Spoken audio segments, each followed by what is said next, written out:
This is the Television Enthusiast Podcast, The Weekly Set. Episode 13, recorded April 23rd, 2015.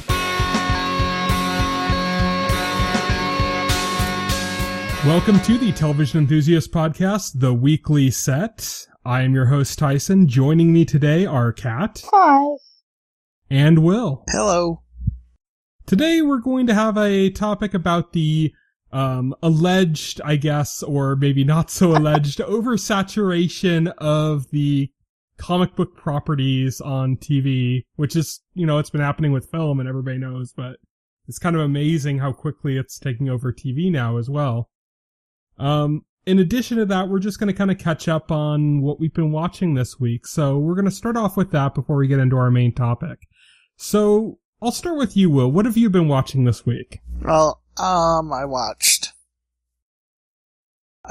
Game of Thrones. I caught up with Arrow. I caught up with Flash. I finished Daredevil. That's about it.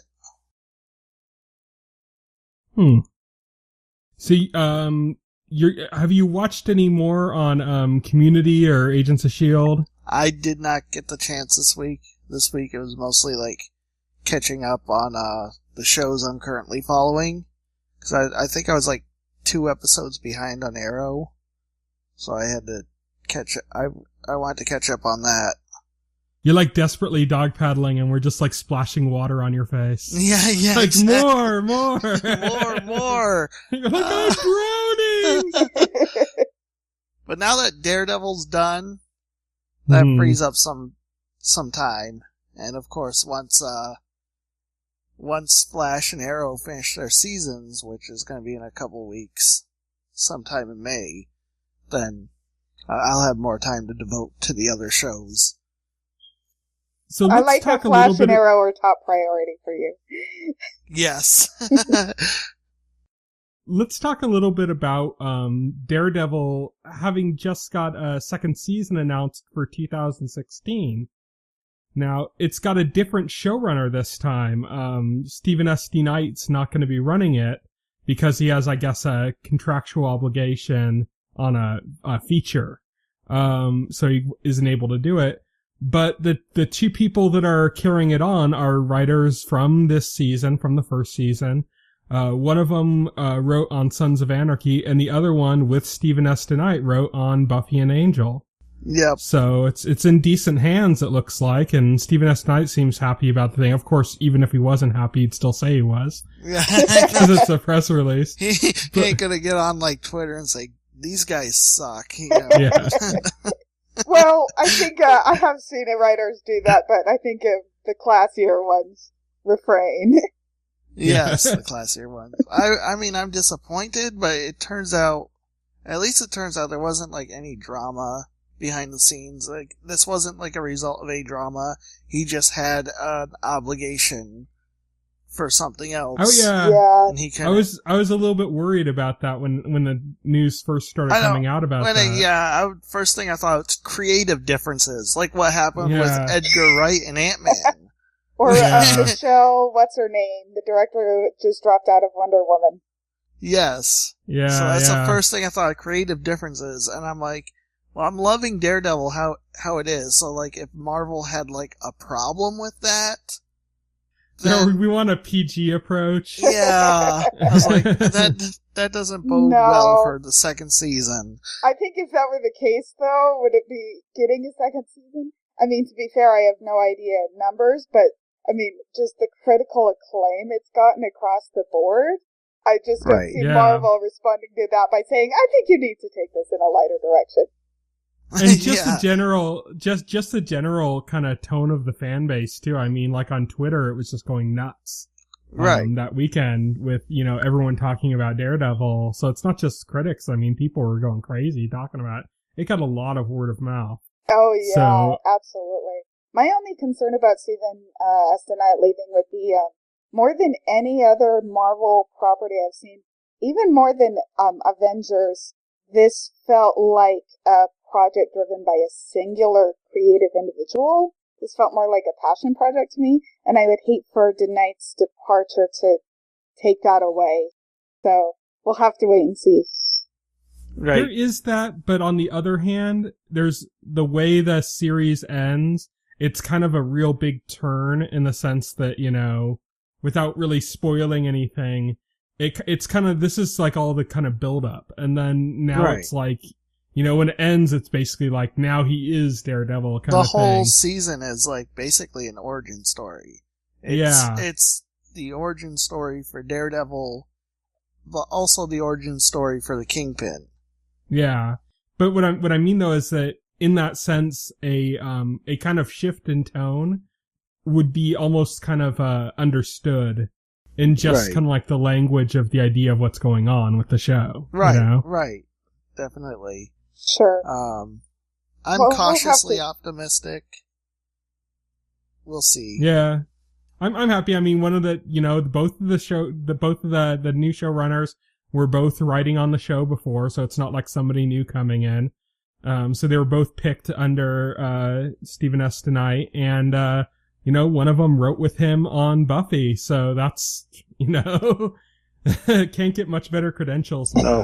for Yeah. to be hopeful Anyone about. who Well- used to work with Joss Whedon, you know. Yeah. Well, yeah. I mean, the production was like filled with those. Originally, Drew Goddard was supposed to be Yep. the showrunner for Daredevil. he was another Buffy He was alum. another Yeah. Buffy alum. He still has the executive producer credit on it. In fact, Mhm. it even says like the series was created by Drew Goddard in the credits.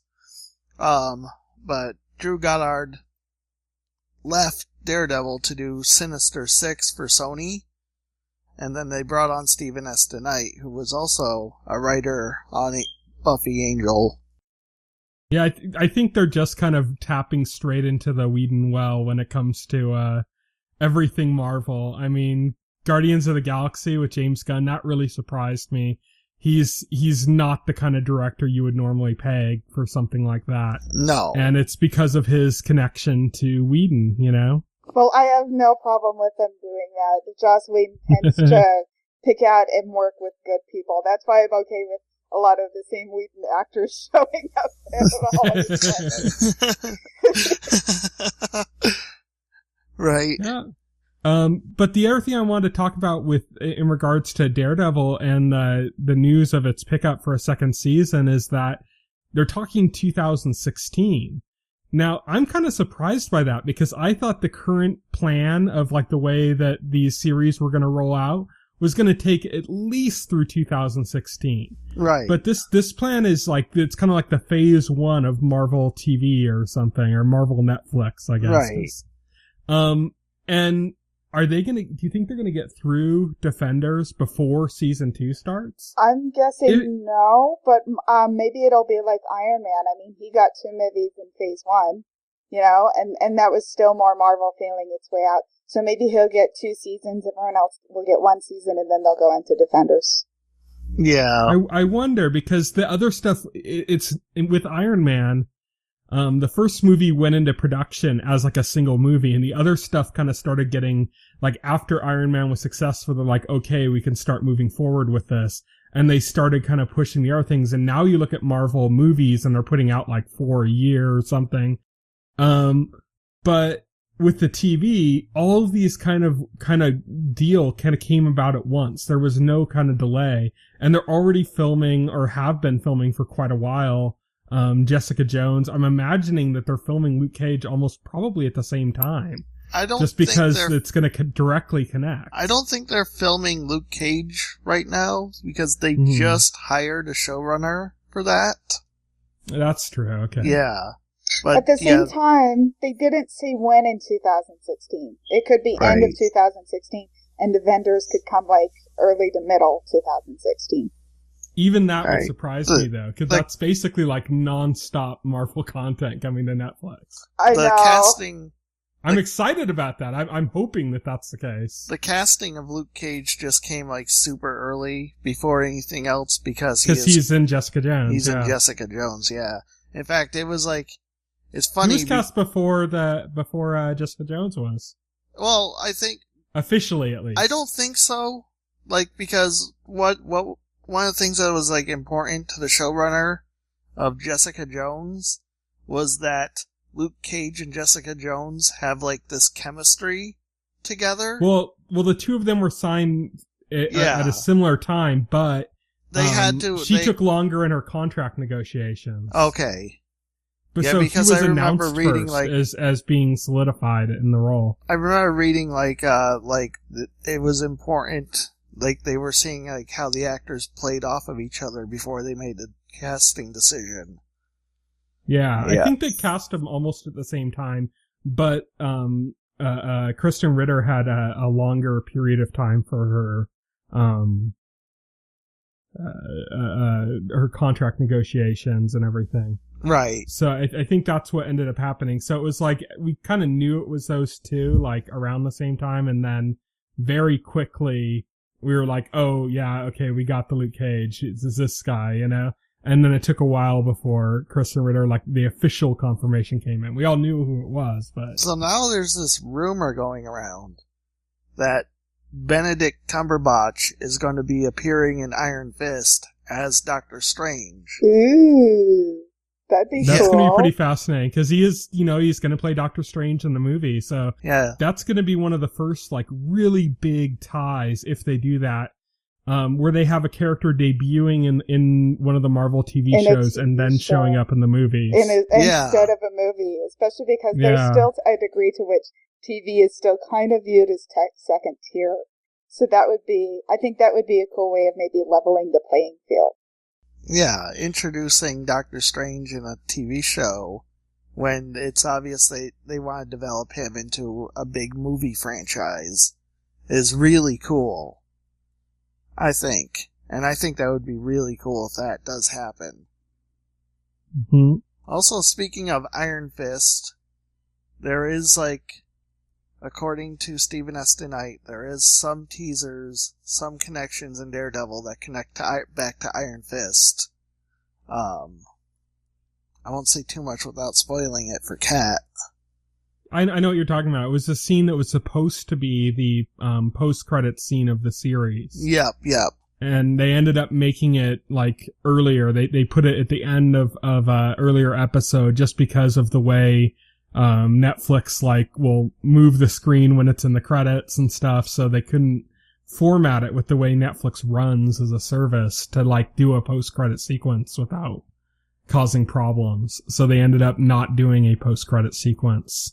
And doing this thing that was going to be the post-credit sequence ended up showing up in, like, I think it was like episode 8 or something like that. Right, yep. And, you remember, so that's pretty cool. Other than that, I read, like, the Knight said in an interview he didn't really think too much about how Daredevil was supposed to connect to everything else, because he said that one of the, freedoms in going first is that he doesn't have to think about the continuity.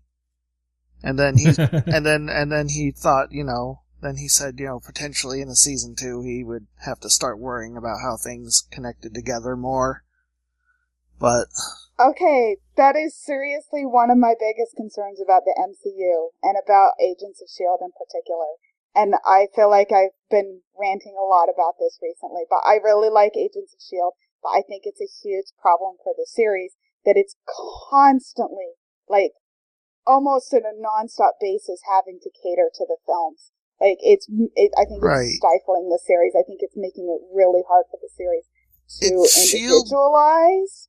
And I want it to individualize, because when it does individualize, I really like those elements. Right. See, that's the thing, I think, where the Netflix series aren't hindered by it, just because they're so... If they feel...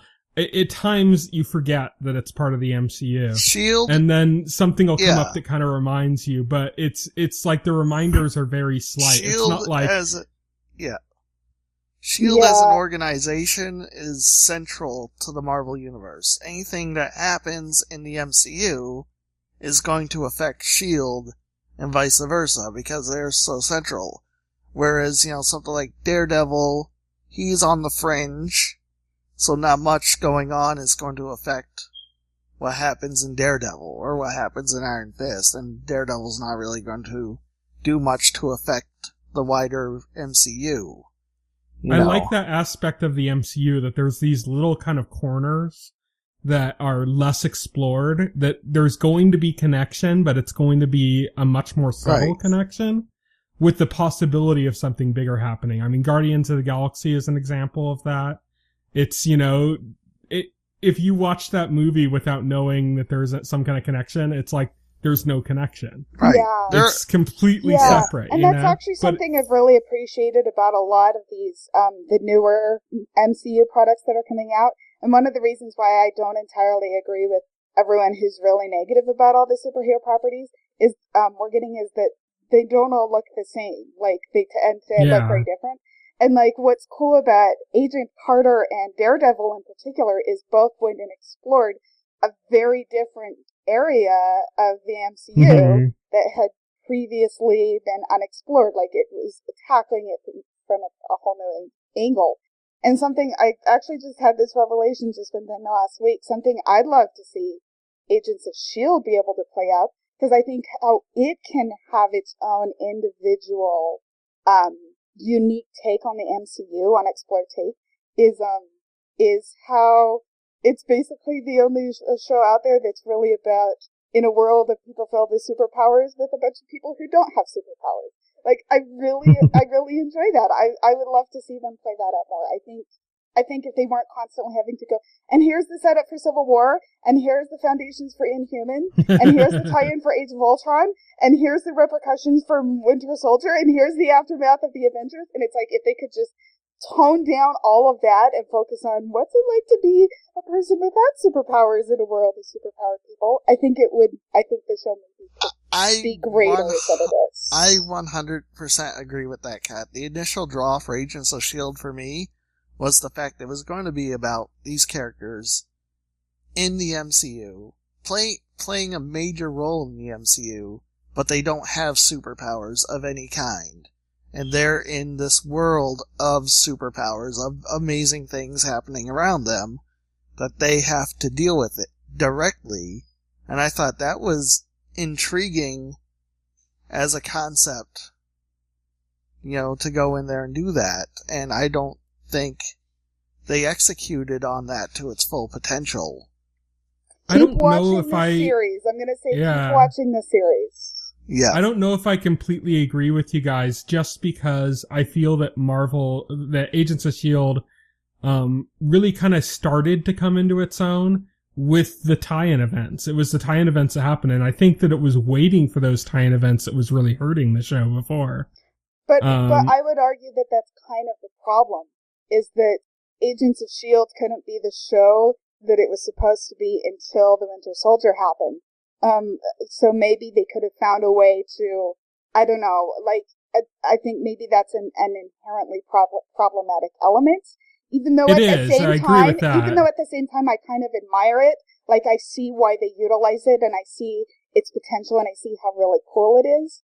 I kind of wish that maybe Agents of S.H.I.E.L.D. could now pull away from what it was supposed to be, which I honestly think the reason they developed it was, we want to be able to explore the aftermath of Hydra's takeover of S.H.I.E.L.D. in a way that the films will not be able to. And I think if they could pull away from having to cater to the films and be able to focus on that, I agree with you. I think that it is it's at the root of what makes the show exciting for me, but at the same time, it's what's problematic about it.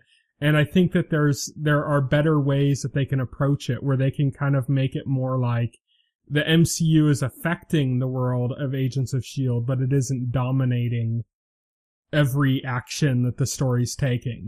Like, the crew of Agents of S.H.I.E.L.D. and the stuff they're doing has its own path, has its own trajectory, and it's being that trajectory is being influenced by the other events of the MCU, but not guided by, is how I feel like I think the show would work at its best, in my opinion. Yeah, I would completely agree with that assessment. That's a really great way of putting it. So, but I'm hoping, like, they're still feeling their way.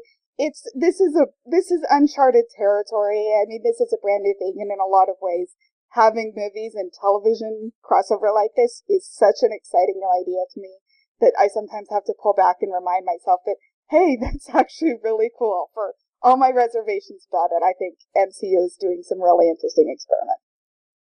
Oh yeah, yeah. Well, I mean, it was doing it in movies, and now it's doing it in TV, and it's kind of surprising that it's doing it in movies and TV at the same time, and they're crossing over. And now, just recently, I don't know if you guys have heard, but now they've partnered up with Telltale, I saw that. who do a lot of the kind of point and click PC adventure style games, the modern ones. They did The Walking Dead. They're doing Game of Thrones right now, which is amazing, by the way. And now they're going to be doing a Marvel one for 2017, they're saying. So that's pretty far out, but I wonder if it's just going to be like an Avengers choose your own adventure kind of thing, or if it's going to tie in to the MCU as well.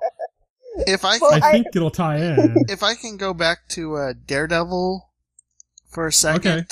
I think the number one thing Season 2 needs to do is they need to introduce the Punisher into the MCU. They need to use Daredevil Season 2 to introduce the Punisher into the MCU, because I think that would be really amazing.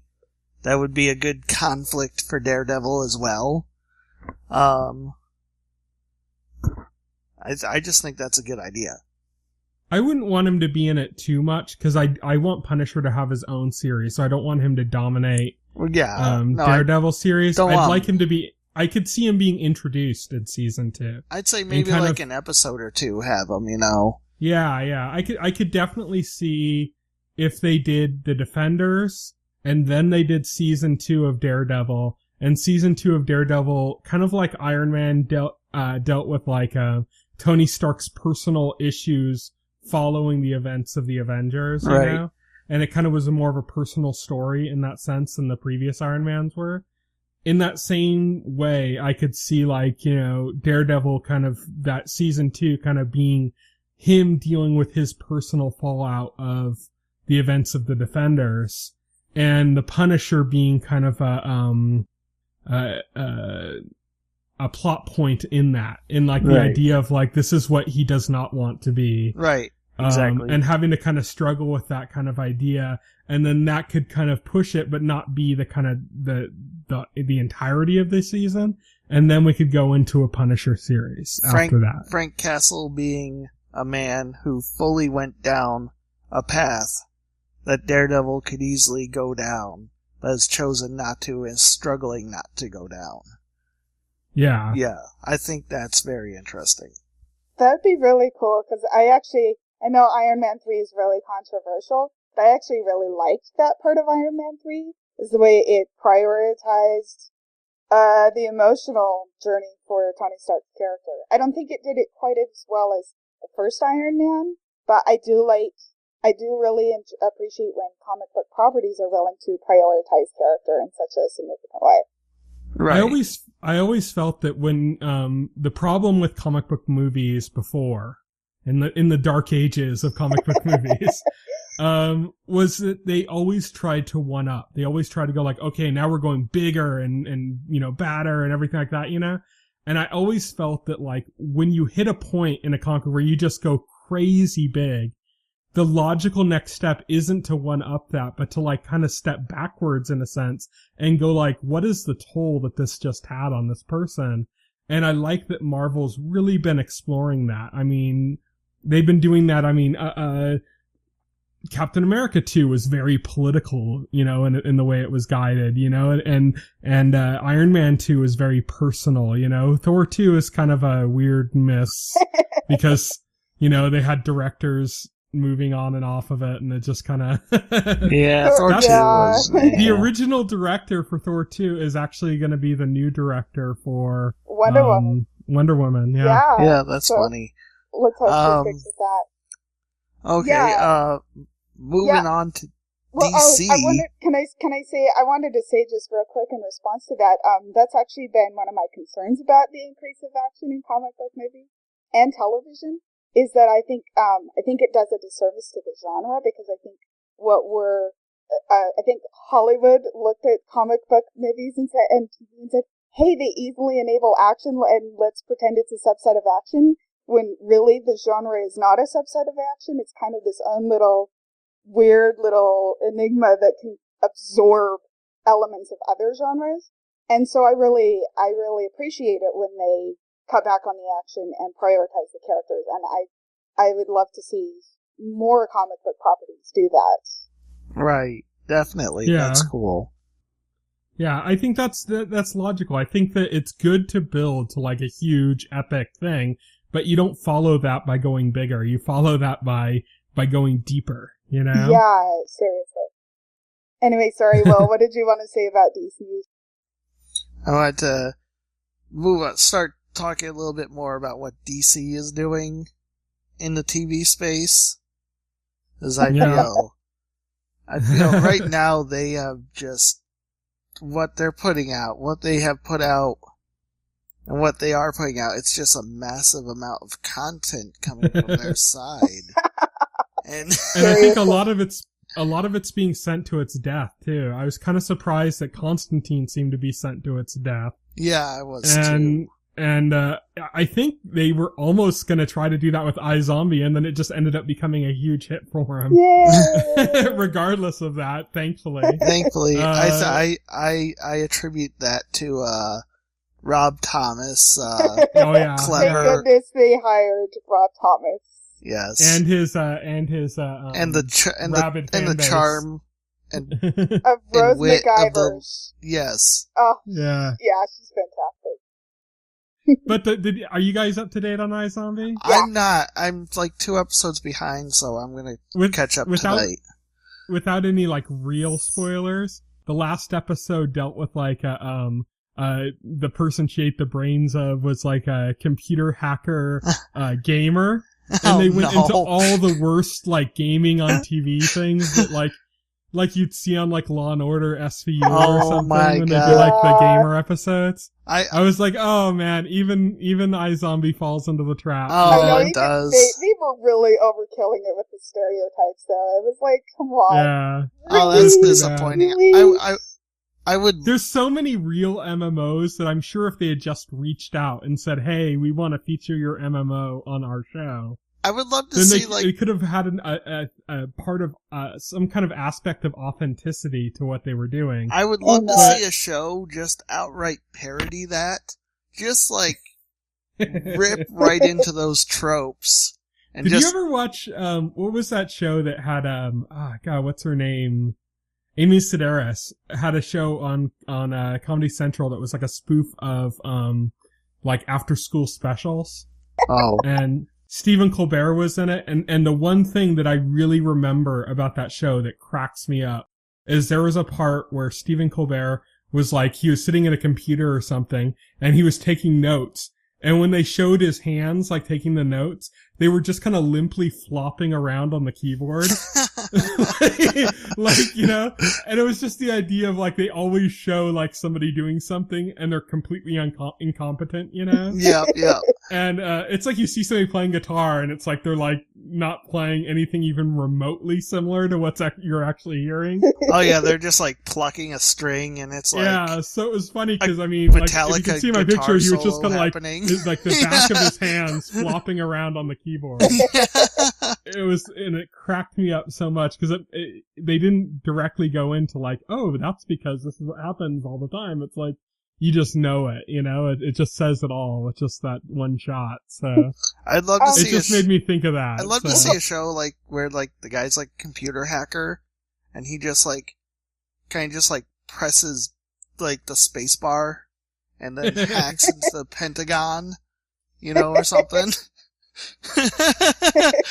Or like if they just went like to the cheesy old style like Weird Science. Did you guys ever see the Weird Science movie? No. Yes. Where they were building the girl and then they showed like going through the computer system and like they're just the pictures floating around in cyberspace, kind of just like ridiculous like 80s way of presenting the internet kind of thing, you know? Yeah. And it would be hilarious if it was like that, you know, just like so stupid that like people that are like don't even know much about computers are watching going, this is ridiculous. I want to quickly go back to the subject of the DC series. Yes. Because I actually feel that I feel like if you talk about anything outside of the Arrowverse, it's having problems. Like Gotham, sure. Gotham is going to have a second season. Oh, I will God. be stunned if that Gotham show has a is third. I will be Gotham stunned. is actually one of Fox's biggest hits this season, which kind of took me by surprise. So sad. Which is really Yeah. sad. But at the same time, there's this trio of the Greg Berlanti, Mark Guggenheim, and Andrew Kreisberg trio, and they're the ones, right, they did Arrow, Flash, they're doing the spin-off with the Ensemble, and then they're also doing Supergirl.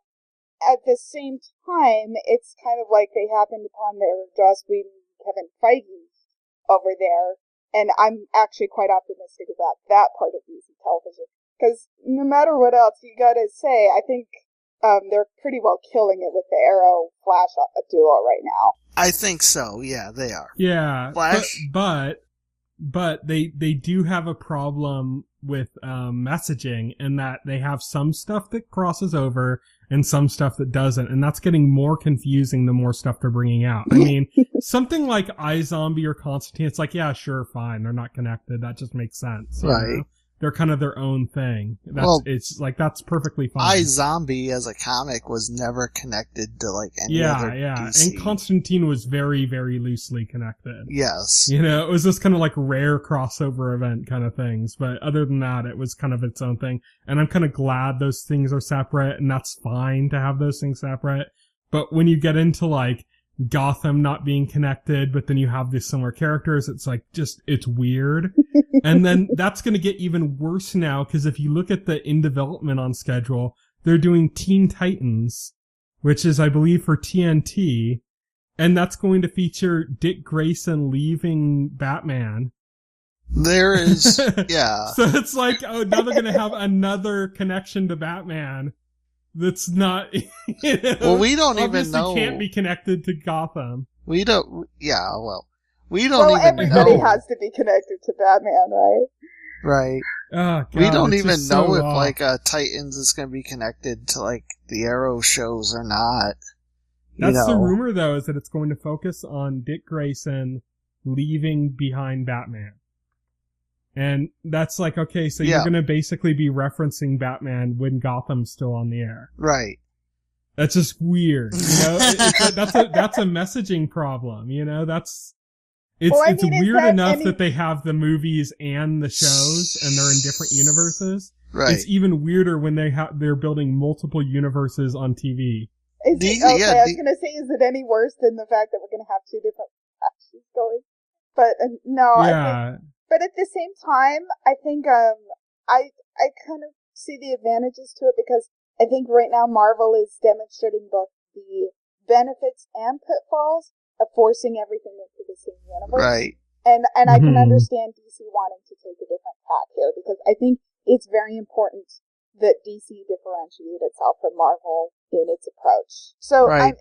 I totally get where you're coming from. I agree it's going to be confusing and possibly cause a bit of, I don't know, dissonance and confusion, but at the same time, I think there are advantages to it. Yeah, DC wants to have it where they can have their properties on television and have them developed without the creators or the people running those having to worry about what's happening in some other show or what's happening in this movie that's coming out. They're free to develop their own ideas and follow those ideas, and I think that's DC's reasoning behind it. And so, because it gives the people running these shows a lot more freedom to pursue what they want to do. Yeah, that's how I feel about it. And I feel like, because I was thinking about this last summer in relation to the X-Men movies versus the Marvel movies, and I think in a similar vein, like, there's the Marvel movies, for good and bad, by and large, they feel like Marvel movies, whereas the X-Men movies, like, again, for good and bad, like, Days of Future Past feels like a Bryan Singer movie to me, and First Class feels like a Matthew Vaughn movie to me. And I think there's some advantages to letting your director have their voice, which Marvel isn't really interested in doing. Right. Well, of course, exactly. And then you can get into, on the DC side, the Nolan Batman movies, you know, yeah. as an example of that. But I think on TV, I don't know if I agree with you. I'd say that I would have maybe late last year, maybe like, in fall when the Flash was first starting up and when we were gearing up to the first crossover and when Arrow was coming off of its amazing second season. I would completely agree with you. And also with Agents of S.H.I.E.L.D. having not really had a great run, at that point. But now, I don't know, because I had a lot of anticipation for Gotham. Gotham was horrible. As bad as Agents of S.H.I.E.L.D. was in its first season, it's better than Gotham. It is. That's a pretty low bar, but yeah. But what I mean though is like everything else Marvel has on TV, I think is better than everything else DC has on TV. I think Agent Carter is better than anything DC has on TV. And I think Daredevil, having seen the full thing, is better than anything DC has on TV. I wouldn't necessarily agree with that. I mean, sure, Arrow has been extremely weak this season. I still think The Flash is a lot of fun. I still think the first 2 seasons of Arrow were excellent, just top-notch television. Well, I agree with you, but I just think that Daredevil and Agent Carter were better television.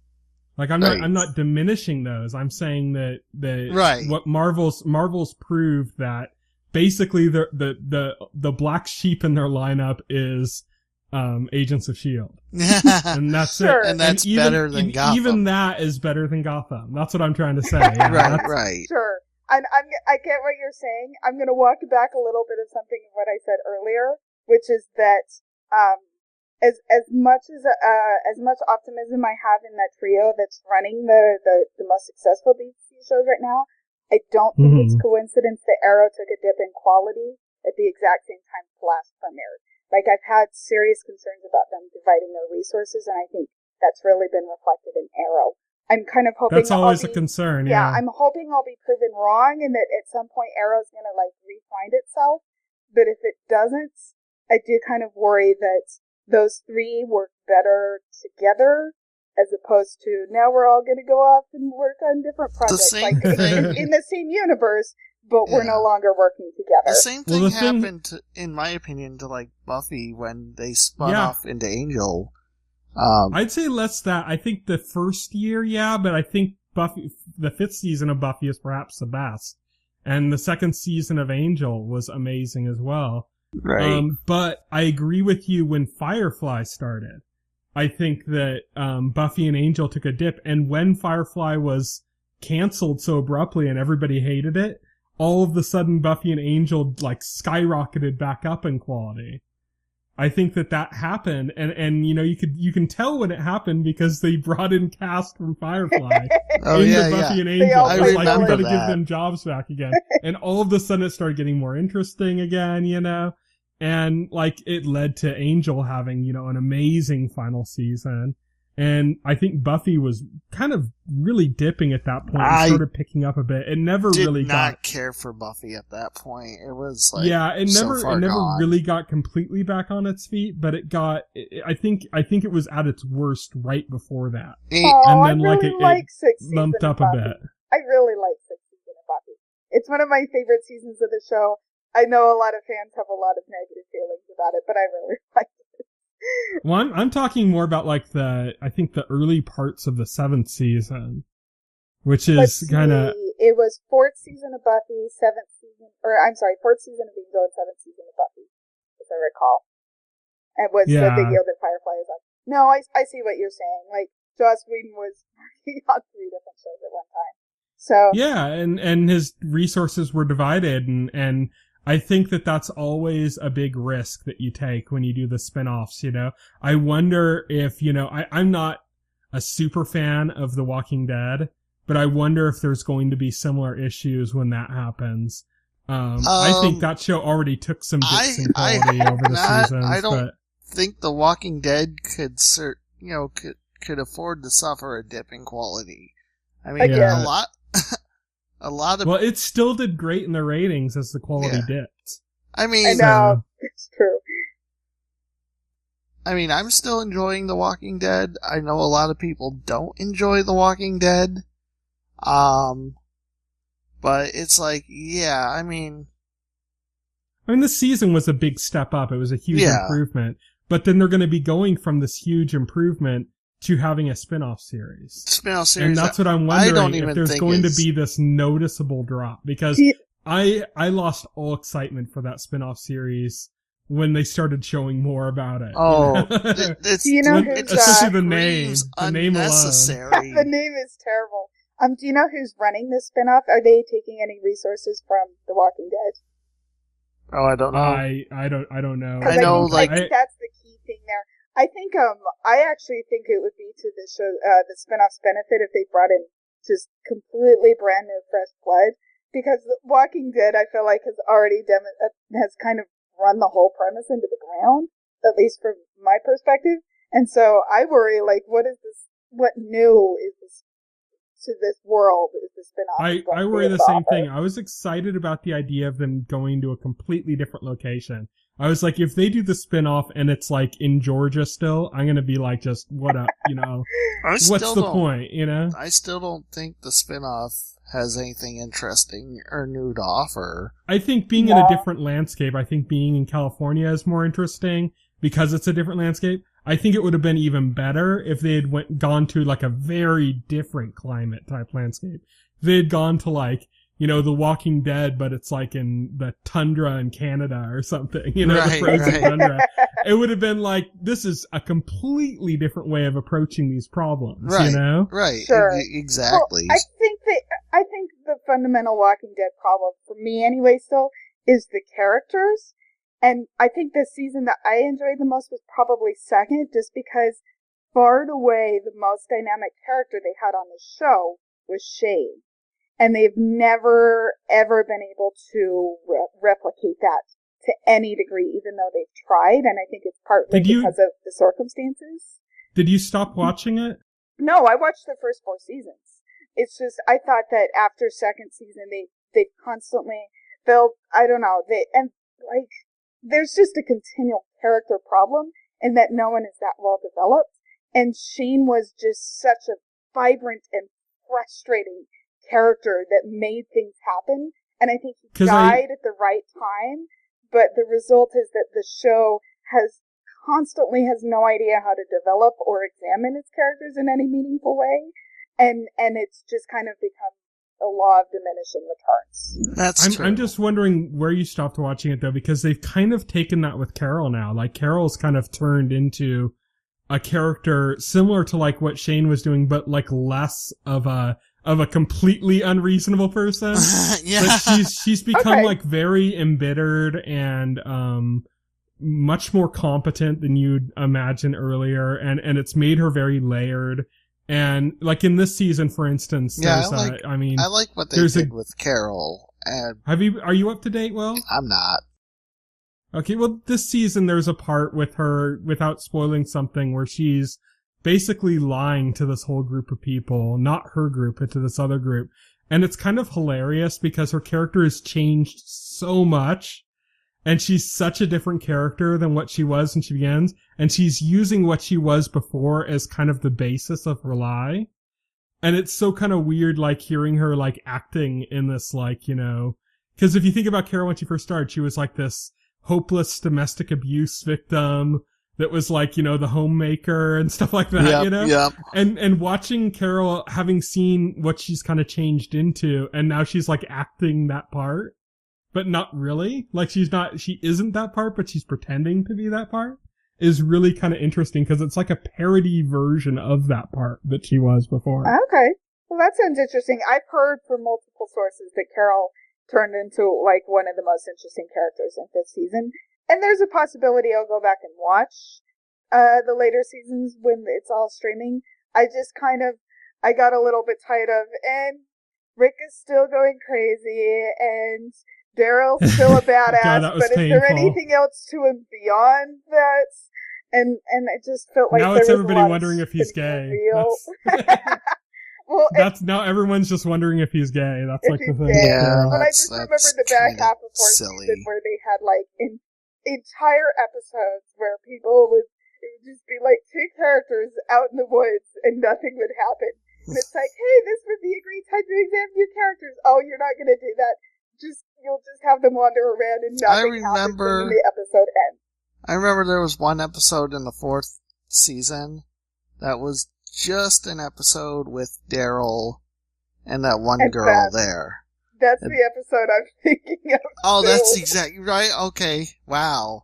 It's like, yeah, that just sprung instantly to mind because it was just about them and there was no character development at all. and I was like, what was the point of this episode? Unfortunately, that's what I feel a lot of times watching Walking Dead is what's the point of this? Because, and it's kind of an issue of the nature of the show itself is that there is no path. There's no trajectory. They're just kind of surviving. Right. And that's what it's about. And that's kind of, it takes pride in the fact that that's what it's about. And I think that's its biggest weakness. Which is as much as it's the reason for the show, it's also the show's biggest weakness because without like an idea of a trajectory, you start to get fatigue sets in after a while where you're just like, okay, we've gone through this before, oh yeah, okay, they're questioning if the situation is too good to be true. We've been through this before. Okay, this character, is he questionable? Is he not? We've been through this before. It's like, and there's only so much like moral ambiguity territory you can scratch without like making a significant change in like, showing like, oh, this is how things might be turning. And that's not what the show's going to do. It's not what it's ever going to do. The guys at AMC are basically saying that if they could, they'd have The Walking Dead go forever. Well, that was basically meaning like the entire original cast would be gone and they'd still be continuing. That was basically the premise of the comic, when Robert Kirkman was, when he explained why he created The Walking Dead, the comic book, he said because he wanted to create a zombie movie that goes on forever. And it's like, and that was basically it. I'm not a fan of it. To many people and to the beginning of the show, that's probably its greatest strength. Because it's like, okay, you have this zombie thing, it's not trying to cram too much in, it's just kind of dwelling and dealing with the consequences of stuff, and it's just kind of going along that path. So it's like, in a way, that's like its greatest strength. But like I said, after a while, that strength turns into fatigue.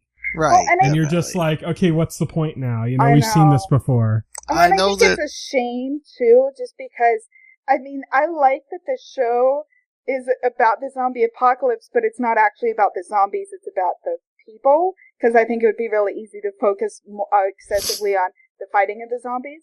I just think if it had better writing, that it could really utilize that idea to its full potential and actually develop its characters, and then I think it would be a consistently more interesting show, and I would be less frustrated with the fatigue of the story repeating itself.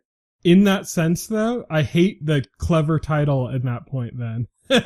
I hate that, like, every time there's, like, a something that has a title and they're trying to kind of explore, like, an idea, and they take that idea and they incorporate it into the title, and it just becomes, like, cringeworthy when you hear the explanation. And to say it with The Walking Dead, they're like, The Walking Dead aren't the zombies. Yeah. And it's like, it just makes me like get shivers, but not in a good way. Not in a good way. The Walking Dead. And well, I remember, like, I was reading about one of the editors for Image Comics said one of the reasons they picked up The Walking Dead from Robert Kirkman is because of that pitch, because the title doesn't refer to the zombies, it refers to humans. Yeah. And they were like, oh, that was so good, we had to pick that up. And I was like, and okay. That kind of stuff annoys me because I remember there was a show on Showtime, a couple years, maybe like a decade back or something, called The L Word. And when they were promoting that show, they were saying, the L doesn't stand for lesbian. And it's like, it's a show about lesbians and you call it the L word. I know, right? You're clearly referencing that you're saying it's the lesbian. Well, was the L referenced then? No, lollipop? It could mean love. It could mean it could mean that. It's like, it's free to interpretation, but it doesn't mean lesbian. Then why is it a show about lesbians? It's like, it's so obvious that you created a title thinking lesbian L, the L word, and then you like forced another perspective into that title. Yeah. to be Oh my clever, God. and it just makes it annoying to me. It's like, just shut up, Going back to Greg, Just call it the Showtime Lesbian Show. going back to I don't care. going back to Greg Berlanti. I know he has like Arrow, The Flash happening, this other spin-off show of the Arrow and Flash happening, and he has Supergirl happening, but he also has Riverdale, a show based on Archie. Really? which is coming from Greg Berlanti and Warner Brothers. Apparently they're doing an Archie TV show. Because that's what we needed. yeah. We needed an Archie And show. apparently they're God. gonna take like kind of a Twin Peaks take on Archie. Apparently. Which is just like, what? yeah. Because that's why David Lynch can't do Twin Peaks for Showtime. yeah, because Greg Berlanti he's attached to Riverdale. Greg Berlanti wants to turn Archie into Twin Peaks.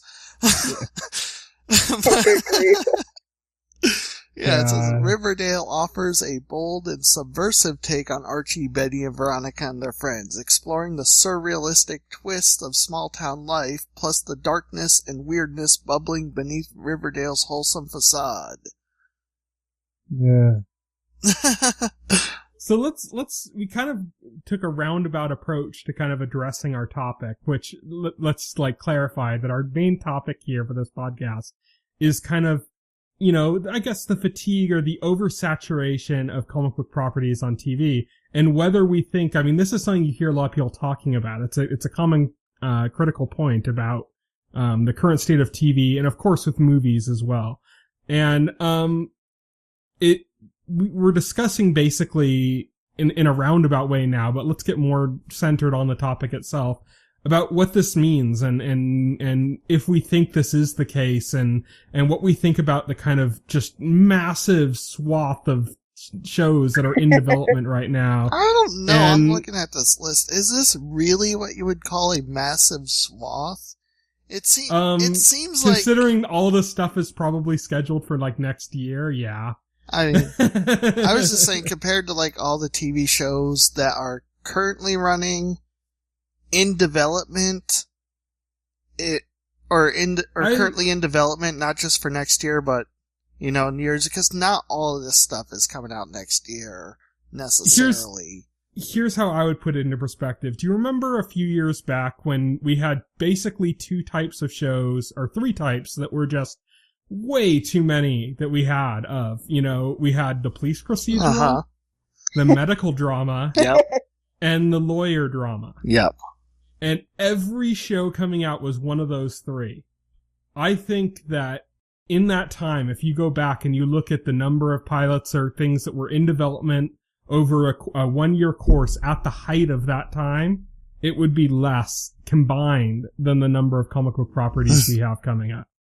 Which is, I think, where the fatigue thing comes in. I think what's weird about it, though, is that just because they're comic book properties doesn't mean they're even remotely similar. No. I mean, The Walking Dead could just be a horror series. It doesn't necessarily have anything to do The Walking Dead with comic books, or superheroes. Preacher is another example. That's nothing like a regular comic book thing. iZombie is nothing like Agents of S.H.I.E.L.D. Yeah. So, yeah. I know, right? So Actually, when you can... That's my prevailing sentiment. I feel like in response to the whole, there's just too much comic book of everything, is kind of what I loved about Winter Soldier, Guardians of the Galaxy, and Days of Future Past last year is that all three were comic book movies, but they still all look pretty different. Right. One was a space opera, one was a sci-fi time travel movie, and one was an espionage thriller. I mean, right.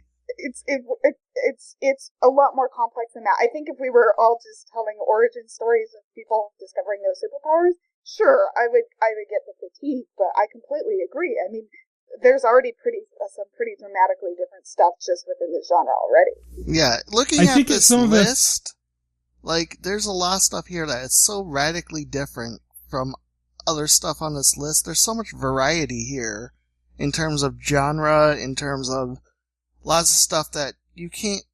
Could you really call it fatigue? I mean, sure, they all come from the same source, which is comic books. But you look at there's a variety of content here. That's a point I was gonna get to right now, Yeah. is that I think a lot of the kind of the fear of the oversaturation of comic books and the kind of the criticism of where that's coming from has a lot to do with the lingering stigma of comic books as a medium, as seeing it as not like a serious medium. And I know that right now we're in a time where we do kind of see comic books as a serious medium. They're big money, they're big, you know, and there's good quality and there's a lot of acceptance there. But I think that there's that pushback that still happens. That you have that kind of like the people that feel like they're left behind because they aren't into comic books or something. And they get like almost angry about it. And it's almost kind of like their last gasp of oppression against comic books kind of thing. Comic books are juvenile, right? It's still kind of a sentiment that there's no substance to them and that they're all flash and that you only read them because you're a kid and then you grow out of it. Having followed comic books since I was a child, I am all too familiar with that prevailing sentiment and also the industry's efforts to break out of that image or to distance itself from those sentiments. You could parallel that with video games right now. You know, video games is kind of going through a similar struggle to what the comic book movies and stuff were going through 10 years ago. Being taken seriously. I think my response when I look at this list is, yeah, that's a lot. And no doubt about it, there's a lot of different studios and the like that are all wanting to take advantage of this, what they probably see as an easy cash grab, right? That's what's in now. But I think what will make the good stuff stand apart is when they're hiring people like Joss Whedon or Bryan Singer or Greg Berlanti and or Rob Thomas, right? Or Stephen S. Knight. You know, you hire the right people, then or it's kind of like, I mean, let's be honest, Warner Brothers doesn't keep making Batman movies because they love the property. They keep making Batman movies because they know it'll make them money. But that didn't stop them from hiring Christopher Nolan, who made Batman into something really unique and interesting. So I think it's okay for it to be a money-driven thing if they're hiring the right people. And I think the good ones will. And I think probably at least 30% of this list won't survive anyway, and that's fine. But I think there will be some good ones that rise to the top. Right. Here's the other thing is that to put this into perspective for people that are just kind of like, no, this is just too much. Consider books as a source of adaptation. And the number, it's phenomenally larger than this when you go back. I would have to imagine 90% has been for decades. Exactly. I would have to imagine like the vast majority of films are developed from books or novels more than anything else.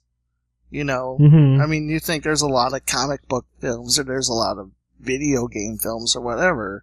But look at young adult books alone. Yeah. In the last 10 years, yeah.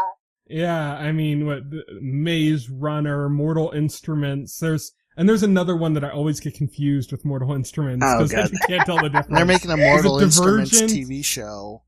Yeah, there's so many different ones. It's just like, I just don't even know. Everybody's trying to chase that Twilight money, you know. The Hunger Games was really the only other young adult novel series to get anywhere close to the popularity of Twilight, you know. And everything else is, you know, kind of faltered.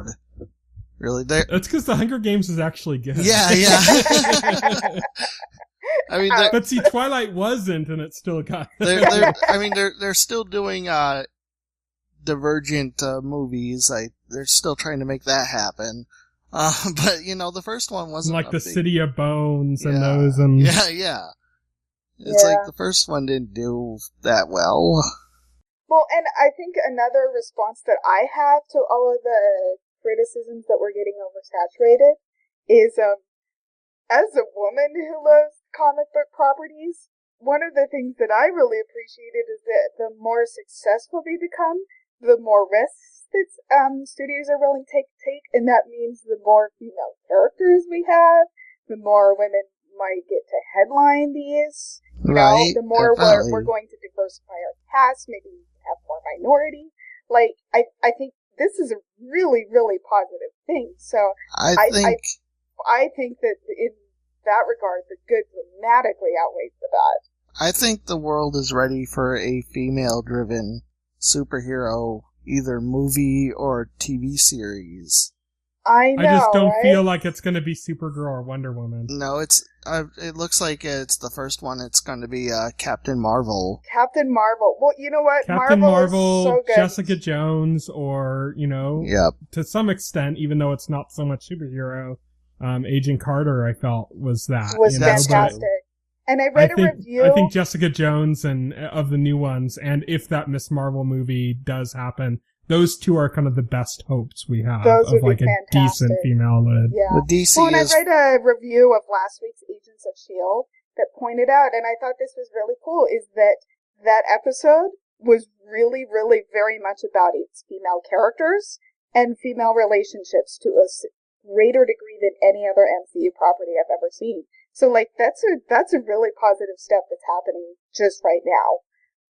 Right. Well, that's funny with if you look at Agents of S.H.I.E.L.D. and you look at the current cast, if you go like, who are the badass characters on that show, you'd probably name like 4 people, and one of them is a guy. I know, right? Because like May and Mockingbird and May, Mockingbird, the one girl, the hacker girl, Sky, who's the girl who's like the main character of the entire show. Sky, yes. And then there's, in the guys, there's guy came. There's Ward. Mike, is it Mike? Is his Mike name Peterson. On the show? Yeah, and he's like the one guy. He's like the one badass guy. Ward's not the badass guy anymore.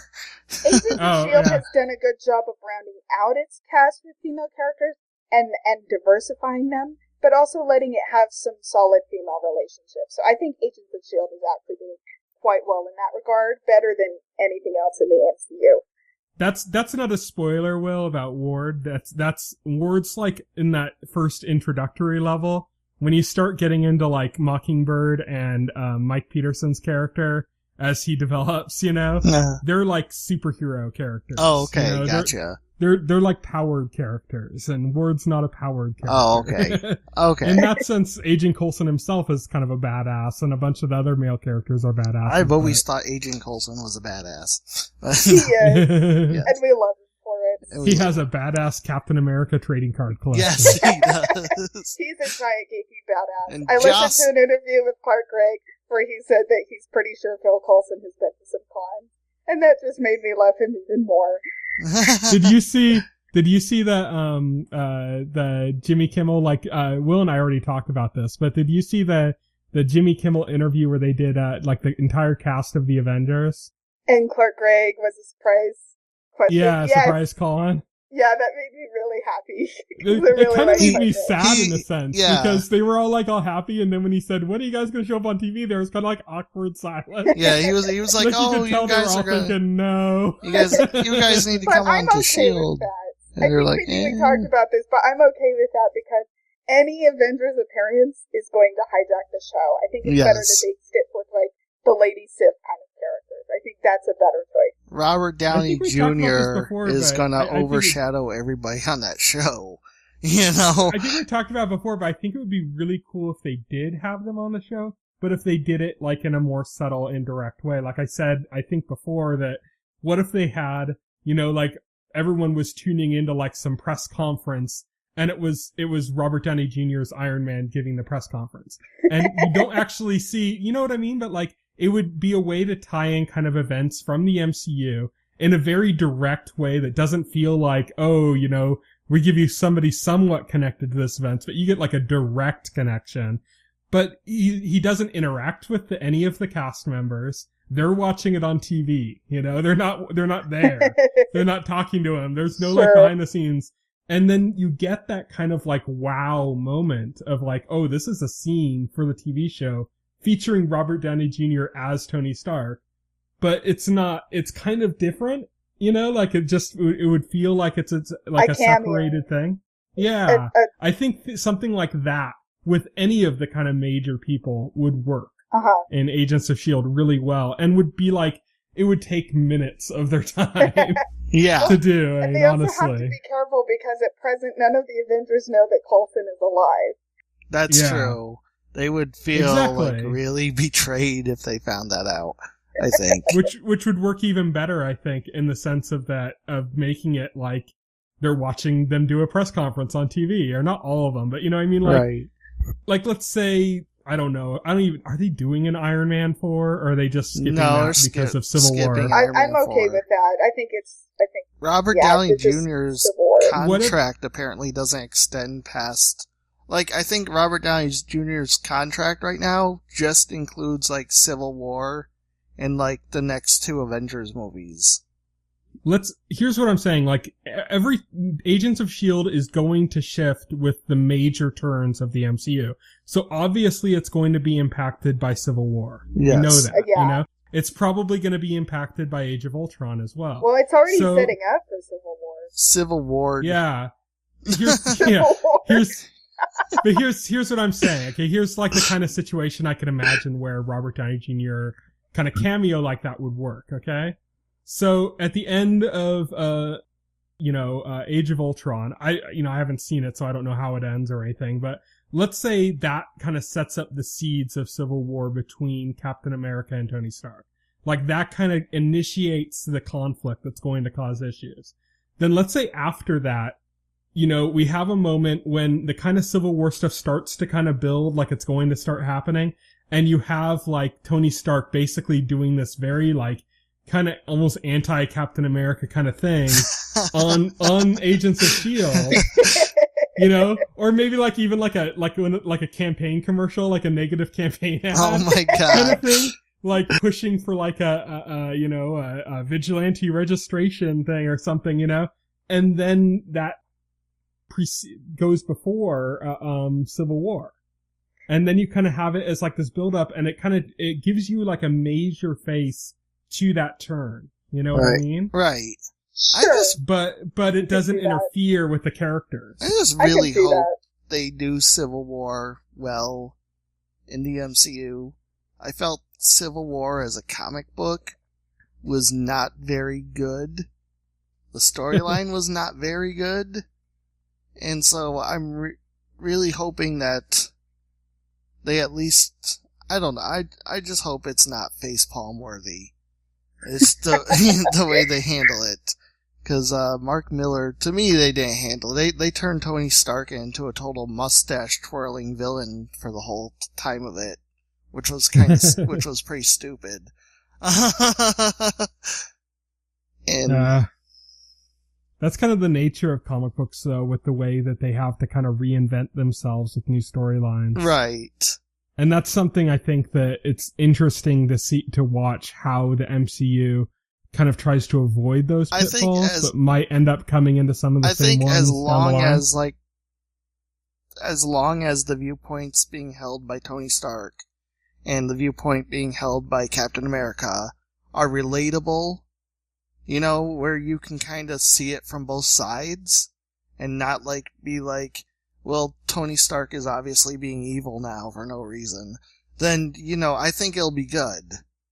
Saw Tony Stark's on Fox News and Captain America's on MSNBC. Yeah. That's how you initiate the conflict. That's how you initiate the conflict. I mean, because if they just if they just do what the comic did and just turn Tony Stark into a bad guy out of nowhere, it's gonna be hollow and stupid, and it's not gonna resonate as anything worthwhile. Yeah. Yeah. So I think that we need to kind of start wrapping up now. So in general, I think we're all on kind of consensus that a lot of the kind of the fear of oversaturation of the comic book show, a lot of that is just kind of lingering stigma against comic books in general. And that while it is problematic when you look at some of the shows that are coming up and it's like, a lot of those probably aren't even going to make it past the pilot. Right. This is kind of the way things work. I mean, I think that in a sense, like the way we look at TV now is kind of changing because, we have so much more exposure to what's happening behind the scenes now. than we did before. So now, like, we see everything that's going into development, whereas before it was just like, oh, this show's starting. We didn't know that a show was going into pilot. We just got it when it was already picked up, you know, and now we see everything. And I think because of that, you kind of see these trends and these kind of masses, but not all of that pans out. I remember there was a year when there were like 10 shows about pirates in development. This was like 2 years ago or something. And I think only 2 of them came out. And one of them came out as like some weird summer show that nobody even paid attention to. Yeah. And the only one that really came out was Black Sails on Stars. And everything else was just kind of like, there was one, like I said, it was just kind of, a blip in the radar, and that was it. But there were like 10 other ones in I development. can't remember at the same time. anything else besides Black Sails, actually. There was one, and it had, what's his name in it? John Malkovich was in it. And it aired on NBC, I think, and it aired during the summer.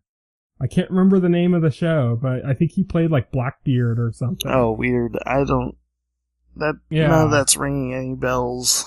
Well, like I said, it was this weird blip on the radar that nobody noticed. But there were a bunch of other pirate shows in development that never happened, you know? And it's because everybody realized that there was this market for a pirate thing. It's almost like TV falls a little bit behind where film is. And film had that big pirate push because of Pirates of the Caribbean. And it took a few years for that to start trickling down into TV. And then once that hit TV, it was like, oh, everybody wanted a pirate show. But then as they started kind of getting in, most of them just dropped away before they even, some of them probably before they even filmed the pilot. It's hilarious. You talk about like everything being pirate shows all over the place.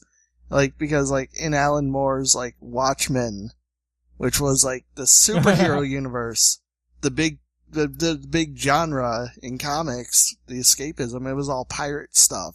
So there was this pirate comic interwoven in between Watchmen. Voyage of the Dawn Treader, was it? Or I forgot the name of it. Jeez. I remember that because I remember that was a big thing that it was gone from the movie. Yep. And then they put it back in. They made like an animated thing or something, and they put for the extended version. Yep, they put the pirate comic back in for the movie. They made it like that was animated. Really interesting in the comic book or in the graphic novel. How it kind of interwove with the same kind of themes. Yeah. Of the series. I thought that was really clever, but I wish more stuff would do that. Where they do like a show within a show, but use it in a really clever way of kind of exploring that theme from a different angle. Yep. That would be really cool if they did that more.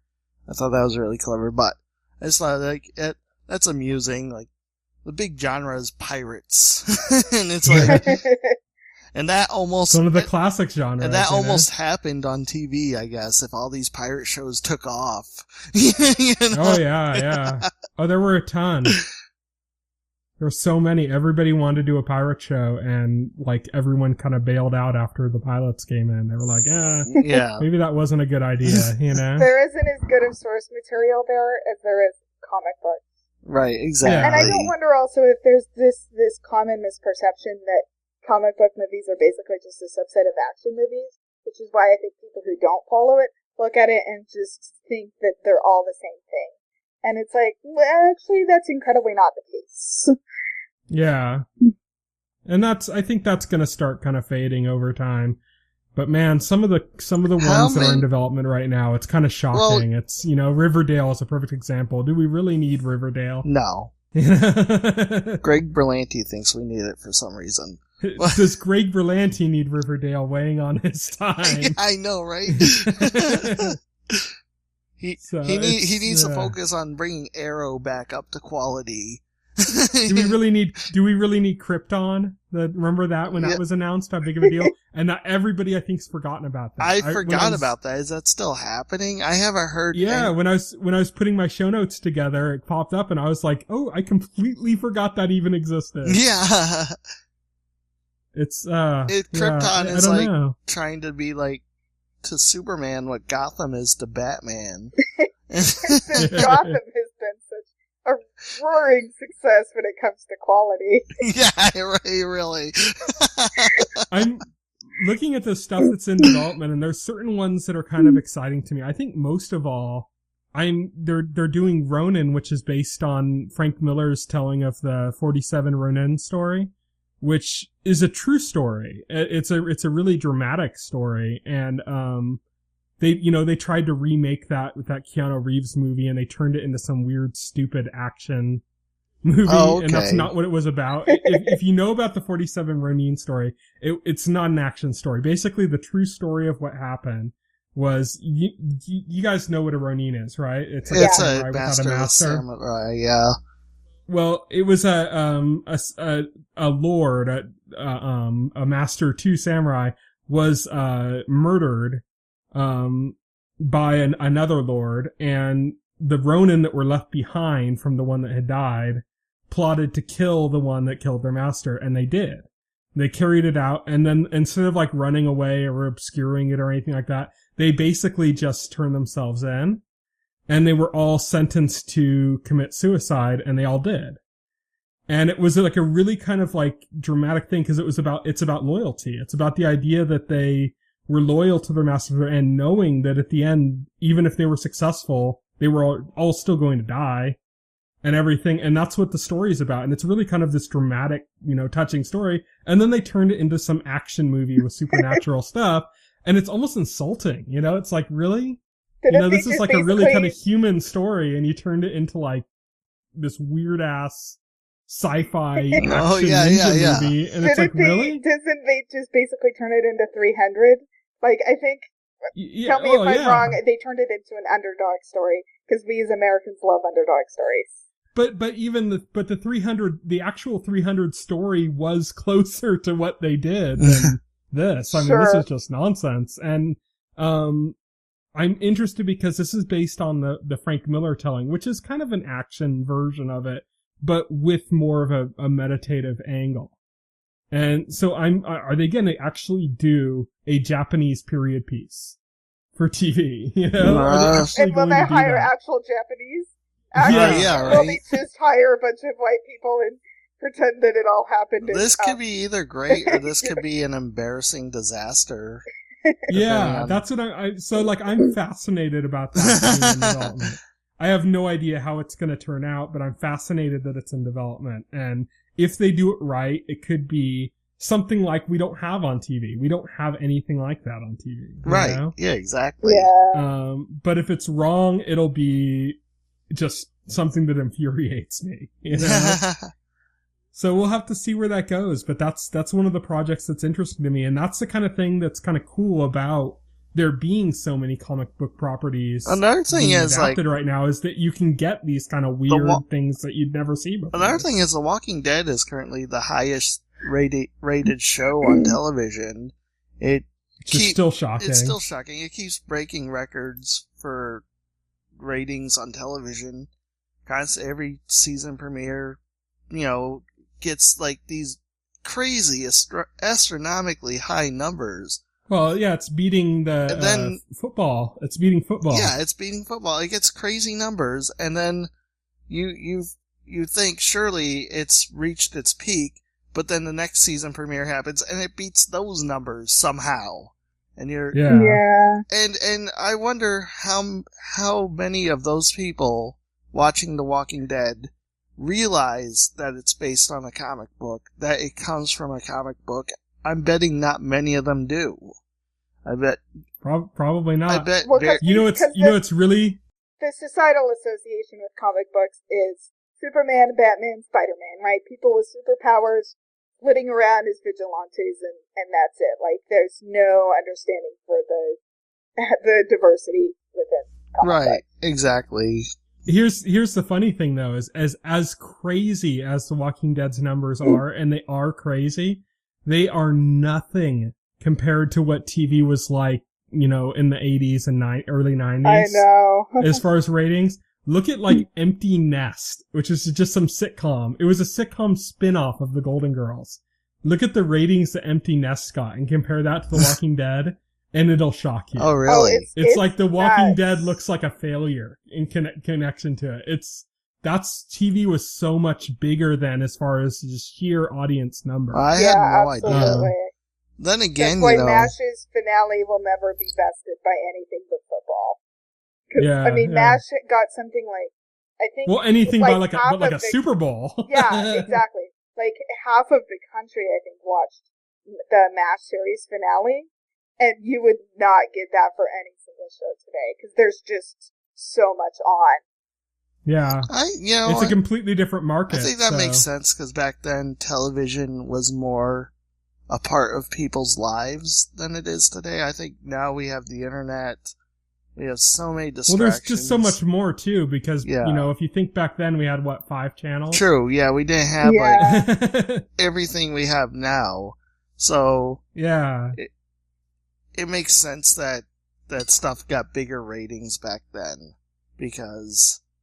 Plus, everything was watched live. Or like so people would tape on VCRs and stuff sometimes, but they weren't even that commonly used because tapes would wear out. So that was more like something that house moms would do with like soap operas or something.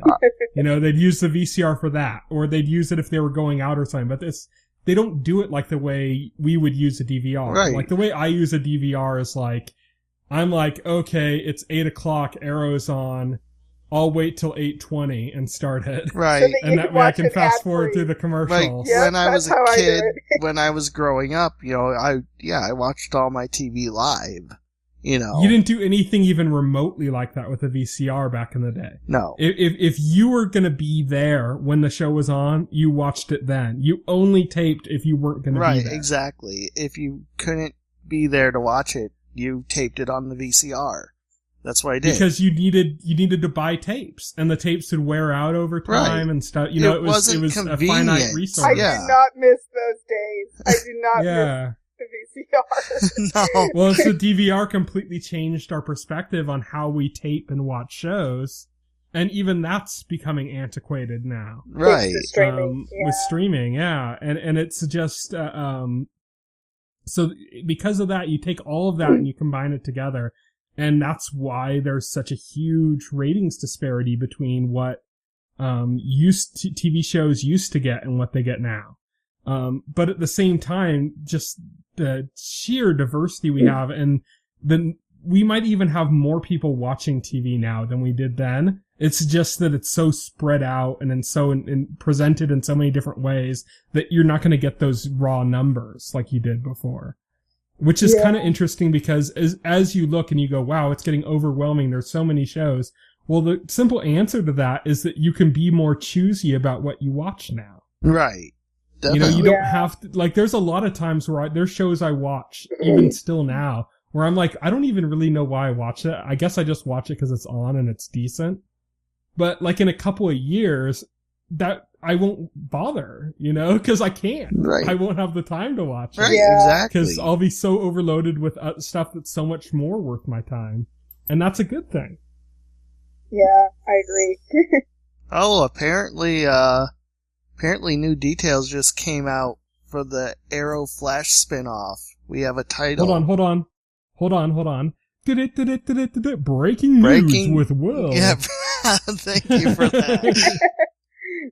Apparently it's still a rumor for now, but apparently it's going to be called Legends of Tomorrow. It's going to have a 13-episode season, and Supergirl will make an appearance. Well, that title isn't at all cheesy. Yeah, I know, right? I was just going to say that title is incredibly DC. That title is incredibly... Just like if I saw that Legends of Tomorrow. Yes. Yeah, if I saw that title written down and like with no other context, I would say, oh, is that a DC comic book? Is that yeah, I know, right? So at least it's true to the source in a sense. That's fair. That's fair. That's fair, yeah, right? Hey, no use complaining about that. If you want to feel better about it, just look at the Walking Dead spin-off title again. Well, you know what? I like the idea of Supergirl appearing. I think after I saw her costume, I went, wow, I'm actually really excited to try that series. So I think it'd be really cool if she did show up. Yep, definitely. I think they did a really good job on Supergirl's costume. I thought it actually looks cool. A lot of people said it would probably been cooler if it was closer to Superman's costume in Man of Steel. I don't know. I think it looks good. But then that's just going to create more confusion. Yeah, I know, right? I know. And it's like, that's the last thing we need. They should make it as different as they can just to avoid that. Yeah, because you don't want it to look Kryptonian. Yeah. You know, like how all the Kryptonian stuff looked in the movie. You don't want it to look even remotely like that. Yeah, definitely not. This is like when Liam Neeson found out they were casting Ra's al Ghul and Arrow and said, "Oh, hey, I'll play Ra's al Ghul." And my response was, well, that would mean that Arrow is officially tied into the Nolanverse, which would create a huge amount of problems if they ever did try to tie into any other Batman. I know, they already went ahead and tied the Flash into the 1990s Flash show. And that doesn't make any sense because it's Barry Allen's dad who played the Flash in the 1990s show. Yep. But the Flash he played was not Barry Allen's dad. It was Barry Allen. It was Barry Allen. So, they're so going to explain that with sense. time travel, right? You know? Barry Allen grows up and looks exactly like his TV dad. Doesn't look remotely like the actual actor. Yeah. A lot of people are speculating that Barry Allen's dad is actually the Golden Age Flash, Jay Garrick, or something. I don't know. They're trying to wrap their heads around that. They're hoping to make that connection, but the thing is, you still can't make a direct connection because in the 90s Flash he was Barry Allen. Yes, yeah. So it still doesn't make sense, you know? It's like they blatantly have a character from that show on the new show. And it's like... Yeah. The trickster. Yeah. And it's very blatantly the same character. It's not and they directly referenced him in the 90s show. And I think they even used pictures and footage from the 90s show to show like what he had done in the past or something. And somebody pointed out also that the mayor of Central City is actually the same character who was like a policeman in one of the episodes of the old Flash with the Trickster.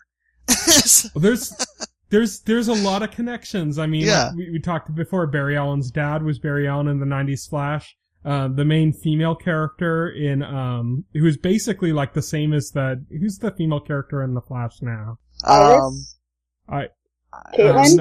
Yeah, Caitlin. Basically served the Caitlin role. It wasn't Caitlin, but it was like the same kind of role. She was like the scientist female love interest, kinda. Or not love interest, I guess, in this case, but probably eventually knowing. Apparently that actress is supposed to appear on the new Flash as the exact same character. She has appeared as the okay, that same happened character. already.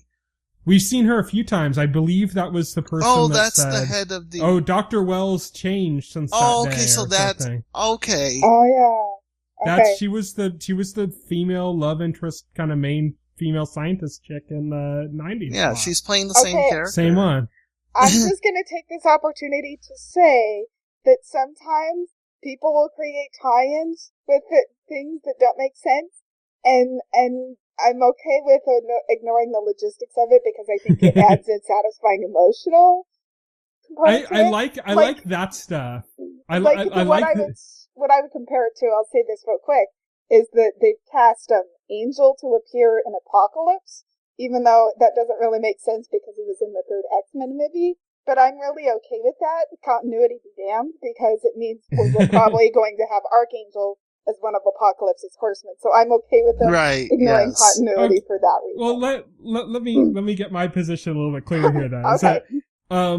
I don't have an issue with that stuff. I don't have an issue with that one character playing the same character. I don't have an issue with Barry Allen's dad being the guy who played Barry Allen in The Flash. I like all of that stuff. I like that they're kind of keeping these kind of connections to it. What I don't like is that they're trying to kind of like make it connected to the original series as like a direct continuation and not at the same time. That's kind of what I have an issue with. I wish it was just like a coincidence kind of thing, you know, like, oh, this character that has the same character as that person's name in that show, and it's the same actress playing it. That's kind of cool, and that's as far as it goes. Right, yeah. Yeah. But when they try to like reference that this actually happened, but then it didn't, kind of, it's like, it just feels sloppy to me. Like, I don't like it. Right. It's just, that's what I don't like. Right. I'd be perfectly happy if it had stopped before that. Right. But once it did that, it was like, okay, it was the Trickster episode. It was like, I'm okay with Mark Hamill playing the Trickster. I think he shouldn't have been playing the Trickster from the 1990s Flash. He should be playing the Trickster from this Flash. Yeah. You know? He was. They totally said that's the Trickster from the old show. They went out of their way to point that out and make it like that. And it was like, okay. At a point, it's getting to be like worse than the Zelda timeline. Yes, with like the weird ass branching Zelda timeline that makes no sense at all. It's like worse than that now, because I mean, at least with the Zelda timeline, there actually is like some function that takes place where you can say, oh well, if this happened, then this story takes place in that instance. Whereas with this, it's just like, no, this directly contradicts that. It makes no sense. Also, the weird thing about this new info coming out about the new show is that all of this apparently is coming from comments being made by the actor who plays Barry Allen's dad in The Flash. So he's not at all biased. Well, I mean, it's like a weird source. Like he's because he's not going to be in this new series, or probably not. Probably not. And he's kind of a very small part. He's a very small part player, yet he has all this information. I mean, if it was coming from like the guy who plays, Captain Cold or something like that, then it would make sense, because it's like, well, he's going to be in this project, so. But it does make you wonder, if he knows all this information about the new project, is he involved? And why would he be involved in this? He's just Barry Allen's dad. He's executive producer.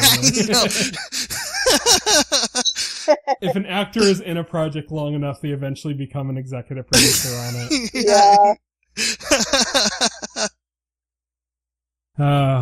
Well, I'm gonna cut us off here. I actually have a lot to edit here now. Yeah. So he's like, keep this short. That's impossible. Yeah. We started talking about the MCU. Yes. I could go on for days about that. Should have never picked this topic. The MCU. It's just impossible to stop. If you wanted a short podcast, you should have had it be about all the pirate shows we watched and enjoyed.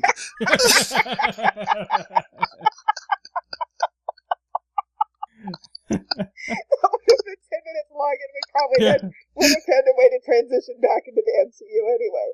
Yeah. It would have been 10 minutes. It would have been 10 minutes of awkward silence. As I say, so what shows did you watch? And then like 4 minutes later,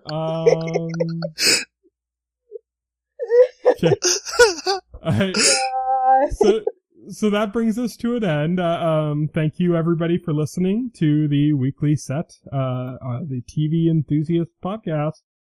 We appreciate everybody who listens. So yeah, you drop us a line, the Weekly Set at tventhusiast.com. You could leave, comments in our comment section on our website, tventhusiast.com, or you can drop by and join our forums. I've been kind of tweaking with it, and it's the early stages. I'm still adjusting some stuff, so if you want to join up now, it's a perfect time to kind of get ready and start building the community with us, and you can have some input into how it's going to work and how it's going to look. So that could be kind of exciting. So join us on the website, join us on the forums, join us in the comments, check out our Facebook. If you would like to voice your opinion, send an email to theweeklyset at tventhusiast.com. TV Enthusiast is a part of the Enthusiast Media Network.